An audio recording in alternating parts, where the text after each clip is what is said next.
चलिए अब मिलेगा आपको आगे बूस्टर डोज सेहत का, और योग बताएंगे हमारी योग एक्सपर्ट कि क्या उसके फायदे हैं।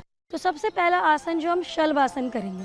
अब शलभासन भी हम इजी वे से सीखेंगे, बिकॉज जिनकी कमर में दर्द है वो पैर को पूरा ऊपर तक लिफ्ट नहीं कर सकते हैं, तो उनके लिए भी क्या है, आप अपने दाएं पैर को उठाएंगे, ज़्यादा ऊपर नहीं उठाना है, बस इतना ही ऊपर उठाना है।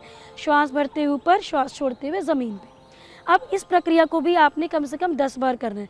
अब ध्यान रहे, जब इस प्रक्रिया को आप करेंगे तो आपका जो ये बटक वाला पोर्शन है ये इस तरफ गिरना नहीं चाहिए।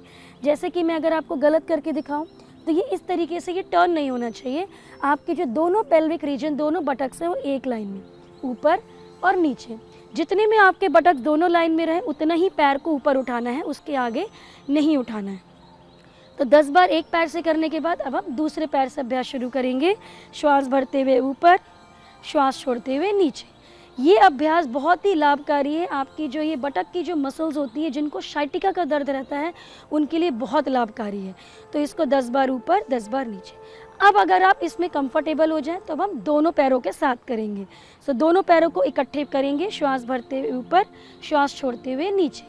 अब इसमें मैक्सिमम लोग जो गलती करते हैं, जब वो पैर उठाते हैं तो अपने घुटनों को ऐसे बेंड कर देते हैं। तो अगर आप घुटनों को बेंड करोगे तो आपकी जो मांसपेशियों पर खिंचाव आना चाहिए वो नहीं आता है। तो आपको अपने उसके लिए क्या करना पड़ेगा, पैर को रखेंगे, अपने पंजों को तेज़ी से प्रेस करेंगे। इतना प्रेस करेंगे कि जो आपका नीचे का भाग है, थाई का घुटना, वो ज़मीन से ऊपर उठ जाएगा। इसको करने के बाद अब आप दोनों पैरों को उठाएंगे ऊपर और नीचे। तो इससे आपका जो घुटना है वो बेंड नहीं होगा और जिस मांसपेशी पे स्ट्रेच आना चाहिए वो अच्छे से आएगा। इसको भी आपने 10 बार करना है। अगला अभ्यास है पेट का अभ्यास। तो उसके लिए हम पहले कमर के बल लेट जाएंगे। हम करने वाले हैं नौका आसन, सुपाइन नौका आसन। अब जिनकी कमर में दर्द है वो अपने पैरों को ज़्यादा ऊपर नहीं उठा सकते हैं और ना ही उठाना है। तो आपको अपने पैरों को ज़मीन से सिर्फ 20 डिग्री लिफ्ट करना है। तो सबसे पहले अपने दाएं पैर को 20 डिग्री लिफ्ट करेंगे। अब यहीं पे ही आपको श्वास भरते हुए पैर को ऊपर उठाना है, श्वास छोड़ते हुए पैर को ज़मीन पे टच करना है। फिर श्वास भरते हुए ऊपर उसी पैर से करेंगे और फिर श्वास छोड़ते हुए नीचे। इस प्रक्रिया को कम से कम आपने 10 बार करना है। तो आप महसूस करेंगे कि जब आप इसको हल्का हल्का कर रहे हैं तो आपके पेट पे हल्का हल्का खिंचाव महसूस होगा।